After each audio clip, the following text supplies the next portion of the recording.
వేటన్ news కి స్వాగతం. Bulletin ముందుగా హెడ్లైన్స్ చూద్దాం. టీటీడీ మాజీ చైర్మన్ వైఎస్ఆర్సీపీ రాష్ట్ర అధికార ప్రతినిధి భూమన కరుణాకర్ రెడ్డి ప్రెస్ మీట్. తెలంగాణ భవన్లో బీఆర్ఎస్ నాయకుల ప్రెస్ మీట్.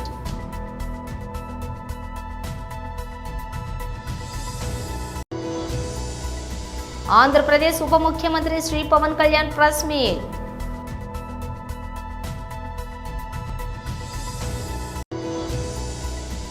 25 నిమిషాల ఆపరేషన్, గతానికి భిన్నంగా భారత్ హెచ్చరిక.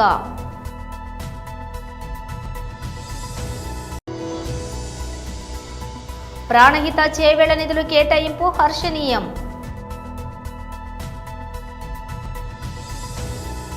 ఇక డీటెయిల్స్ చూస్తే టీటీడీ మాజీ చైర్మన్ వైఎస్ఆర్సీపీ రాష్ట్ర అధికార ప్రతినిధి భూమన కరుణాకర్ రెడ్డి ప్రెస్ మీట్ నిర్వహించారు.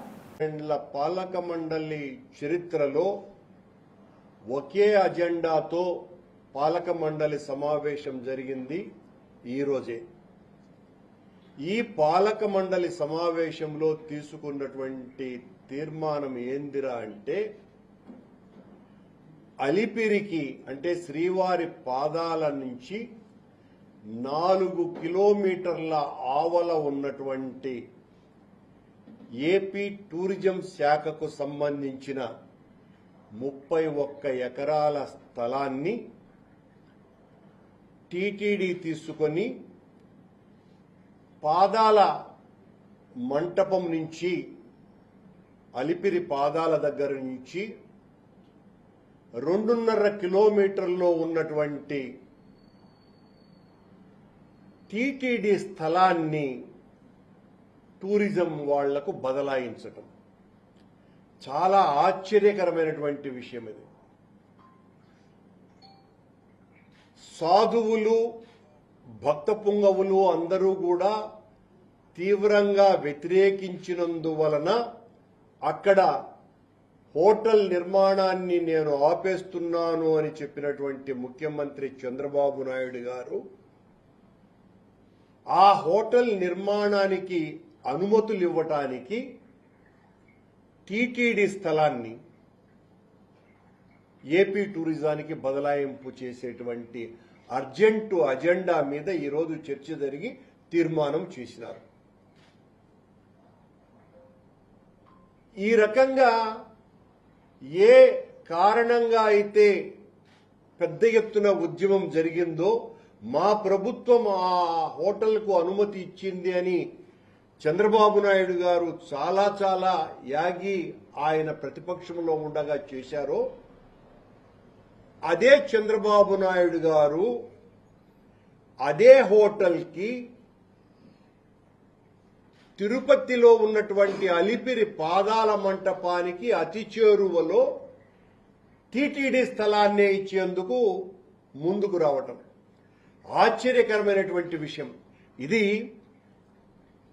సాధువులు, మఠాధిపతులు, పీఠాధిపతులు అందరూ కూడా ఉద్యమించాల్సినటువంటి నిర్ణయం. అది తిరుమల తిరుపతి దేవస్థానానికి సంబంధించినటువంటి అత్యంత ఖరీదైనటువంటి 31 ఎకరాల భూమిని టూరిజం శాఖ వాళ్లకు కేటాయించి అక్కడ తీసుకున్నటువంటి అదే నిర్ణయాలను ఇక్కడ అమలుపరచాలని చెప్పటం, అంటే ఆ హోటల్కు తిరిగి అనుమతి ఇవ్వటం, ఆ ఒబరాయ్ హోటల్కి అనుమతి ఇవ్వటానికి ఈ నిర్ణయం తీసుకోవటం జరిగింది. తెలంగాణ భవన్లో బీఆర్ఎస్ నాయకులు ప్రెస్ మీట్ నిర్వహించారు. భారత ప్రభుత్వము మరి దేశంలో జరుగుతున్నటువంటి ఉగ్రవాద ముప్పు, ముఖ్యంగా మొన్న జరిగినటువంటి దాడిలో, జమ్మూ అండ్ కాశ్మీర్లో జరిగినటువంటి దాడిలో 26 మంది ప్రాణాలు బలిగొన్నటువంటి ఉగ్రవాదాన్ని, పహల్గాంలో జరిగినటువంటి ఆ దాడిని నిరసించాం. తెల్లవారి మా పార్టీ తరఫున కూడా మేము దాన్ని తీవ్రంగా ఖండించాం. ఇదే ఇక్కడే ప్రెస్ మీట్లో. తదనంతరం జరిగినటువంటి మరి కేంద్ర ప్రభుత్వం తీసుకున్నటువంటి నిర్ణయాలకన్నిటి కూడా ఈ ఉగ్రవాదానికి వ్యతిరేకంగా ఏ చర్యలు తీసుకున్నా కూడా మా మద్దతు ఉంటుందని చెప్పి కూడా మా పార్టీ తరఫున మేము తెలియజేశాం. ఇదివరకు కూడా జరిగినటువంటి సర్జికల్ స్ట్రైక్స్ జరిగినప్పుడు కూడా మా పార్టీ తరఫున మద్దతు ఇవ్వడం జరిగింది. ఈరోజు తెల్లవారుజామున 1 గంట నుండి దాదాపు తెల్లవారు వరకు జరిగినటువంటి టెర్రరిస్టుల క్యాంపులపై జరిగినటువంటి మరి ఈ సర్జికల్ స్ట్రైక్స్ వల్ల మరి ఈ దేశానికి ముఖ్యంగా జమ్మూ అండ్ కాశ్మీర్ ప్రాంతంలో మరి భారత సరిహద్దుల్లో పాకిస్తాన్ మరి ఆ ఉగ్రవాదుల్ని ప్రోత్సహిస్తూ భారతదేశంలో చొరబాటును ప్రోత్సహిస్తూ ఇక్కడ వివిధ రూపాల్లో జరిగినటువంటి దాడులన్నీ తెలుసు మనకి. ముంబైలో అప్పుడు జరిగినటువంటి దాడులు కానివ్వండి, లేకపోతే వివిధ ప్రాంతాల్లో జరుగుతున్నటువంటి దాడుల్లో వాళ్ళ పాత్ర, ఐఎస్ పాత్ర ఉన్నటువంటి విషయం ఈ దేశంలో ప్రతి పౌరుడికి తెలుసు. కాబట్టి ఇలాంటి పరిస్థితుల్లో దేశం మొత్తం కూడా రాజకీయాలకు అతీతంగా ఏకమై మరి దీన్ని ఎదుర్కోవాల్సినటువంటి సమయం ఆసన్నమైంది. నిన్న అంటే నేటి తెల్లవారుజామున జరిగినటువంటి ఈ సర్జికల్ స్ట్రైక్స్ ఆపరేషన్ సింధూర్ పేరిట జరుగుతున్నటువంటి వాటిని కేవలము అక్కడ ఉన్నటువంటి టార్గెట్స్ టెర్రరిస్ట్ క్యాంపులపైన జరిగింది. కానీ దురదృష్టవశాత్తు మరి ఈరోజు ఉదయం మనకు వచ్చినటువంటి వార్తలు పాకిస్తాన్ ఆర్మీ మన సివిలియన్స్ పైన దాడి చేస్తే కూడా కొంతమంది మన భారత పౌరులు కూడా చనిపోయినట్టు కూడా మరి టీవీ ఛానల్స్లో చూస్తున్నాం. ఇప్పటికైనా పాకిస్తాన్. ఆంధ్రప్రదేశ్ ఉప ముఖ్యమంత్రి శ్రీ పవన్ కళ్యాణ్ ప్రెస్ మీట్ నిర్వహించారు. మీడియా మిత్రులందరికీ హృదయపూర్వక నమస్కారం. నిన్న గత నెల ఏప్రిల్ 22వ తారీఖున పెహల్గాంలో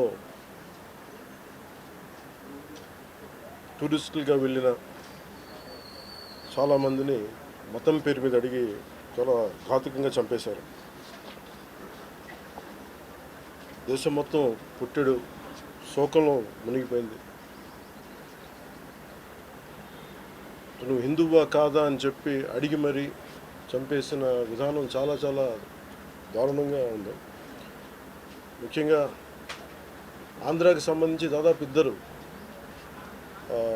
కుటుంబాలతో సహా వెళ్ళిన 2 చనిపోయిన 27 మందిలో కూడా 2 ఆంధ్ర ప్రాంతానికి చెందిన వాళ్ళు కూడా ఉన్నారు. వాళ్ళని అడిగింది మీరు హిందువులా కాదా అని చెప్పి వారి కుటుంబాల ముందే, వాళ్ళ పిల్లల ముందే, వాళ్ళ సహధర్మచారుల ముందే మ్యాగజైన్ ఎంటీ చేశారు, తల లేకుండా చేశారు. హిందువా ముస్లిమా అనే అర్థం తేల్చుకోవడానికి కల్మా చదవమని. ఇంత ఘాతుకంగా చంపిన తర్వాత దేశం మొత్తం కూడా ఒక డెసిసివ్ యాక్షన్, ఒక బోల్డ్ యాక్షన్ కోసం ఎదురు చూస్తుంది. అది నిన్న రాత్రి జరగటం. ఇలాంటి సమయంలో దాదాపు 9 ప్రాంతాల్లో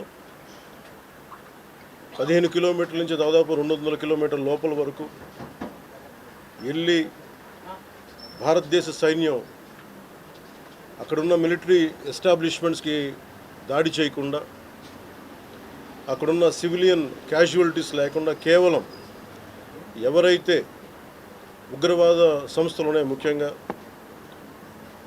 ఈ 3 సంస్థల మీద ప్రత్యేకించి దాడులు జరపడం, వాటిని ధ్వంసం చేయడం నిజంగా ఇది భారతదేశంలో ప్రతి ఒక్కరూ హర్షించదగ్గ విషయం. ఎందుకంటే 90s నుంచి కూడా కశ్మీర్ అనేది మనకి ఎప్పటి నుంచో Kashmir is an integral part of our nation, as undeniable fact అది. కానీ ప్రత్యేకించి ఈ ఉగ్రవాద మూకలు, పాకిస్తాన్ ప్రేరేపిత ఉగ్రవాద మూకలు, ఇది 90లో కూడా ఇలాగే కశ్మీరీ హిందూస్ని కశ్మీరీ పండిట్స్ని చంపేశారు. ఇట్లాగే చంపేసి కొంతమంది గతంలో కూడా చంపేస్తే అలాగే వాళ్ళని అంత్యక్రియలు చేయడానికి వాళ్ళని శ్మశానం దగ్గర తీసుకెళ్తే అక్కడ కూడా మిగతా కొంతమంది హిందువులను చంపేశారు. సో హిందువుల మీద దాడి అనేది ఇది అనాదిగా జరుగుతూనే ఉంది. కానీ I think it is a right time to take a decisive and bold action. It's a commendable job done by our army personnel and defense personnel, and we have to appreciate them. We'll stand by them under the leadership of గతంలో నిర్వహించిన దాడులకు పూర్తి భిన్నంగా అత్యాధునిక సాంకేతిక పరిజ్ఞానాన్ని ఉపయోగించి Bharat operation సింధూర్ను చేపట్టింది. 2016 నాటి యూరి ఘటన అనంతరం జరిగిన సర్జికల్ స్ట్రైక్, 2019 నాటి బాలాకోట్ వైమానిక దాడుల శైలికి ఇది పూర్తిగా భిన్నమైనది. వ్యూహాత్మకంగా, సాంకేతికంగా అత్యంత శక్తివంతమైన ఆపరేషన్ ఇది. ఈ చర్య ద్వారా ఉగ్రవాదం విషయంలో భారత్ తన వైఖరిని మార్చుకుందని, మరింత కఠినంగా వ్యవహరిస్తుందనే స్పష్టమైన సంకేతాన్ని పాకిస్తాన్కు పంపినట్లయింది. ఈ ఆపరేషన్ ద్వారా భారీ సంఖ్యలో ఉగ్రవాదులు హతమవ్వడంతో ఉగ్రవాద సంస్థల నెట్వర్కర్లకు, వాటిని నడిపించే సూత్రధారులకు తీవ్రమైన హెచ్చరికలు వెళ్లినట్లుగా చెప్పవచ్చు.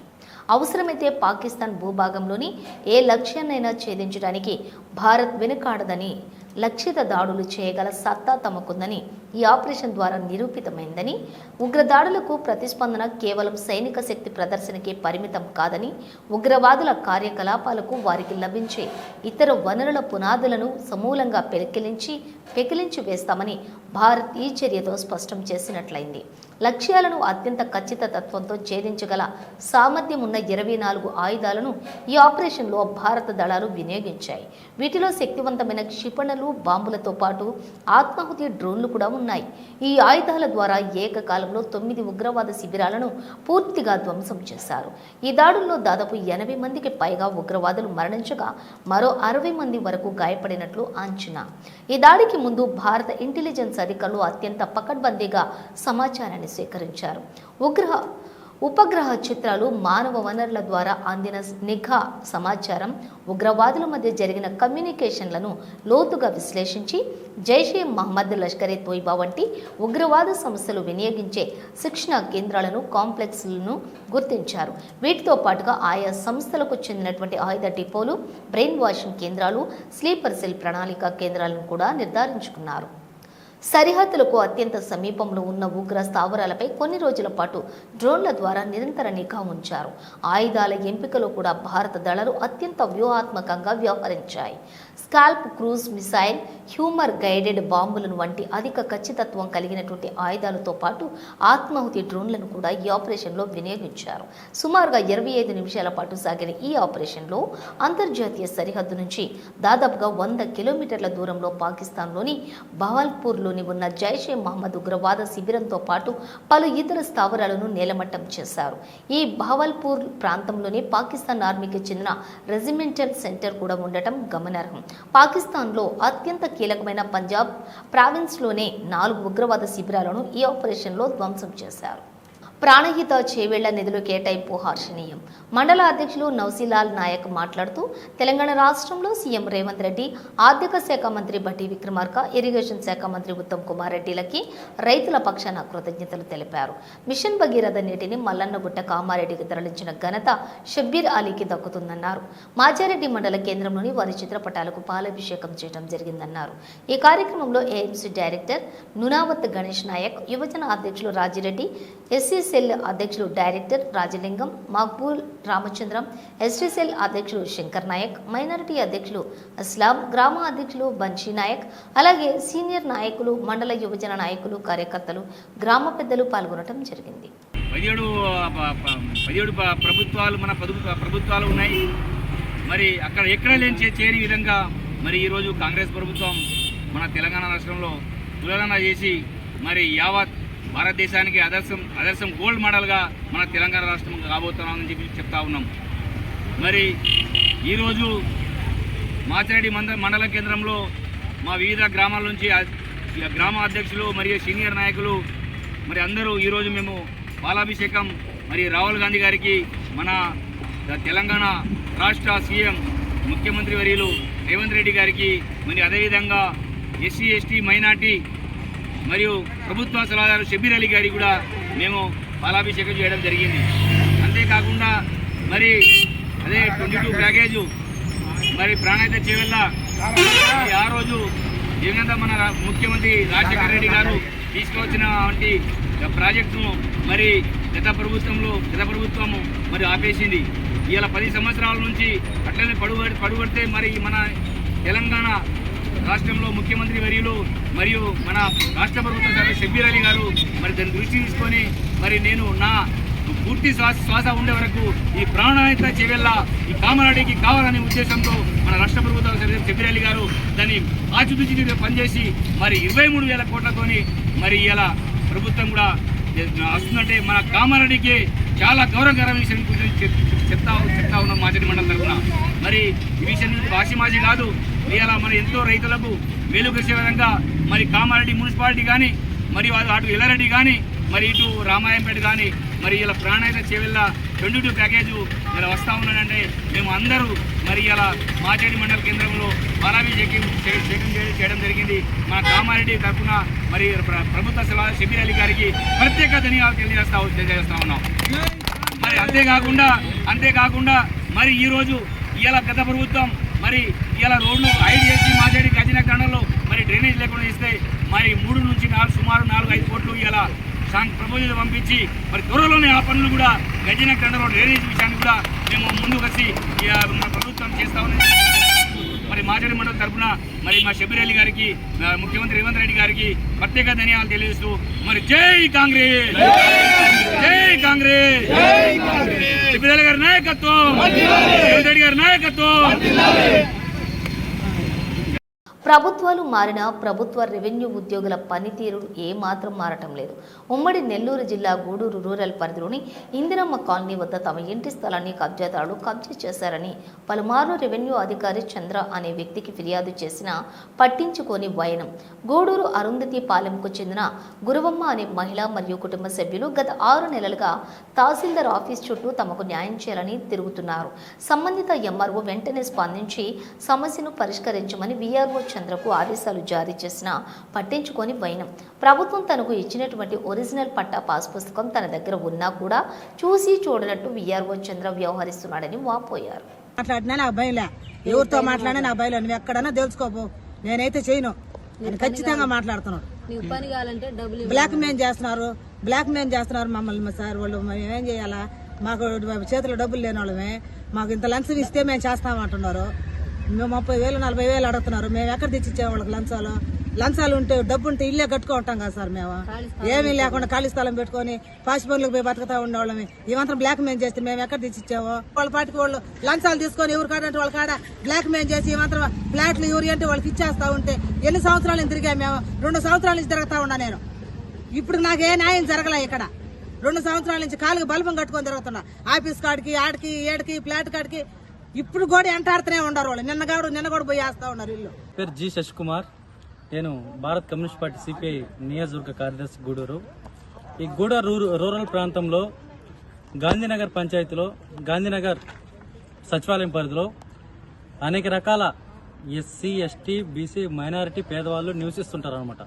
అక్కడ ప్రభుత్వం ఏ పథకం ఇచ్చినా ఏదైనా హౌస్ సైడ్స్ 2 సెంట్లు కానీ 1 సెంట్ కానీ 3 సెంట్లు కానీ ఇస్తే అక్కడ ఏదంటే కొంచెం గవర్నమెంట్ స్థలాలు విరివిగా ఉన్నాయని చెప్పి అక్కడ సైట్స్ అనేవి ఇస్తూ ఉంటారు అనమాట. అందులో భాగంగానే గత వైసీపీ ప్రభుత్వంలో జగనన్న ఇచ్చినటువంటి జగనన్న ఇళ్ల స్థలాల పేరుతో పారిచర్ల గురువమ్మ అనేటువంటి ఆమెకి అక్కడ గాంధీనగర్లో స్థలం ఇవ్వడం జరిగింది. ఆమెకి ఇది పట్టా కూడా ఇచ్చారు. కానీ ఆ పట్టా అప్పుడు ఉన్నటువంటి పరిస్థితిలో పట్టా అయితే ఇచ్చారు, నా స్థలమే కదా నాకు ఇచ్చారు కాబట్టి నేను ఎప్పుడైనా ఇల్లు కట్టుకోవచ్చు అనేటువంటి ఆలోచనతో కొన్ని డబ్బులు కూడబెట్టుకుని ఇల్లు కట్టుకుందాం అనే ఆలోచనతో కొన్ని రోజులు వెయిట్ చేసి డబ్బులు కూడబెట్టుకొని పోతే ఆ స్థలంలో వేరే వాళ్ళు కబ్జా చేసేసి అక్కడ రూములు మాదిగా కట్టేశారు. ఈ స్థలం మాది అని చెప్పి వీళ్ళు వచ్చి ఎస్సీ అరుంధతి మాదిగ కులానికి చెందినటువంటి వాళ్ళు, వీళ్ళు నిరాశ్రయులు. వీళ్ళు వచ్చి మా స్థలంలో మీరెందుకు ఈ విధంగా రూములు కట్టారంటే మీరు దిక్కున్న చోటు చెప్పుకోబండి, మీరు ఏమైనా చేసుకోబండి అని చెప్పి అక్కడ భూ కబ్జాదారులు కబ్జాలు చేసుకుంటూ నిత్యం అక్కడ కబ్జాలు చేసుకుని వేరే వాళ్ళకి పేదవాళ్ళకి అమ్మేటువంటి పరిస్థితిలో అక్కడ ఉన్నటువంటి భూ కబ్జాదారులు ఉన్నారు. అది సచివాలయంలో పోయేటువంటి వీఆర్ఓని చంద్రాన్ని అడిగితే వీఆర్ఓ చంద్ర ఏం చెప్తున్నారు, ఇది మీ స్థలం కాదు, మీకు సంబంధం లేదు, మీరు ఏమైనా చేసుకోండి, మీకు అసలు హక్కే లేదు ఇక్కడ, ఇదంతా కూడా వాళ్ళదని చెప్పి గత 2 నెలల ముందు చెప్పాడు. వీళ్ళు లబోదిబోమని గత 2 నెలల ముందు ఎంఆర్ఓ ఆఫీస్ కాడికి వచ్చి ఎంఆర్ఓ గాని స్వయంగా అడిగితే ఇది పట్టా ఉంది, స్వయంగా మీ భూమేను, ఇది మీరే ఇల్లు కట్టుకోవచ్చు అని నేను వీఆర్ఓ చెప్తానని చెప్పి మా సమక్షంలో వీఆర్ఓ గారికి ఎంఆర్ఓ కూడా చెప్పిన పరిస్థితి ఉంది. కానీ ఆ వీఆర్ఓ గారు ఎంఆర్ఓ గారు చెప్పినా కూడా వినకుండా అతను ఎవరైతే భూ కబ్జాదారులున్నారో భూమిని వాళ్ళందరికీ వాళ్ళు ఇష్టాలుగా అమ్మేసుకుంటూ భూ బకాసులుగా భూ కబ్జాదారులుగా తిరుగుతున్నారో వాళ్ళకి వంత పడుతూ వీఆర్ఓ గారు ఈ లంచాలకి అదేవిధంగా డబ్బులకి అనేక రకాలుగా లోబడిపోయి ఈ విధంగా గాంధీనగర్లో ఉన్నటువంటి పేదవాళ్ళని భూములన్నీ కూడా ఆక్రమించేసుకున్నటువంటి వాళ్ళందరికీ డబ్బులు తీసుకొని పేదవాళ్ళని నయానో భయాన్ని భయపెట్టేసి మీకు దుఃఖిన చోట చెప్పుకోండి అని చెప్పి ఇటువంటి పేదవాళ్ళకు కూడా ఈ ఇబ్బంది పెడుతున్నటువంటి చంద్ర గారు ఇకనైనా కానీ ఇటువంటి పేద మధ్యతరగతి భూములు లాక్కోకుండా పేదవాళ్ళకి న్యాయం చేసే పద్ధతిగా ఉన్నారు. పహల్గామ్ ఉగ్రదాడికి భారత్ ప్రతీకారం తీర్చుకుంది. ఆపరేషన్ సింధూర్తో పాకిస్తాన్ పిఓకేలోని 9 ఉగ్ర స్థావరాలను ధ్వంసం చేసింది. ఈ దాడులపై భారత రక్షణ విదేశాంగ శాఖ మీడియాకు బ్రీఫింగ్ ఇచ్చింది. Colonel Sofia Qureshi wing commander Vyomika Singh operation గురించి మీడియాకు వివరించారు. Indian air force wing commander Vyomika Singh చిన్నప్పటి నుంచే పైలట్ కావాలని కలలు కన్నారు. చదువుకునే రోజుల్లోనే ఆమె ఎన్సీసీలో చేరారు. ఇంజనీరింగ్ విద్యను పూర్తి చేసి భారత వైమానిక దళంలో హెలికాప్టర్ పైలట్గా తన కెరీర్ను ప్రారంభించారు. 2019 డిసెంబర్ 18న ఆమె ఫ్లయింగ్ బ్యాచ్లో శాశ్వత కమిషన్ హోదా పొందారు. జమ్మూ కాశ్మీర్ ఈశాన్య రాష్ట్రాల్లోని ఎంత ఎత్తైన ప్రాంతాలతో పాటుగా అత్యంత సవాళ్లతో కూడిన ప్రాంతాలలో ఆమె చేతక్ చీతా హెలికాప్టర్లను నడిపారు. ఎన్నో రెస్క్యూ ఆపరేషన్లలో పాల్గొన్నారు. వెంటనే ముగించే ముందు హెడ్లైన్స్ మరోసారి. టీటీడీ మాజీ చైర్మన్ వైఎస్ఆర్సీపీ రాష్ట్ర అధికార ప్రతినిధి భూమన కరుణాకర్ రెడ్డి ప్రెస్ మీట్. తెలంగాణ భవన్లో బీఆర్ఎస్ నాయకుల ప్రెస్ మీట్.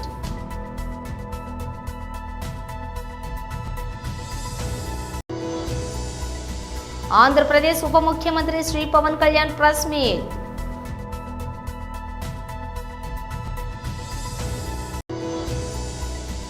ఇరవై 25 నిమిషాల ఆపరేషన్, గతానికి భిన్నంగా భారత్ హెచ్చరిక.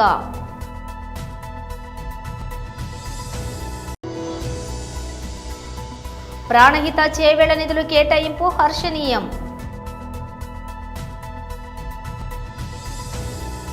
ఇవి బులెటిన్ విశేషాలు. మరో బులెటిన్తో మళ్ళీ కలుద్దాం.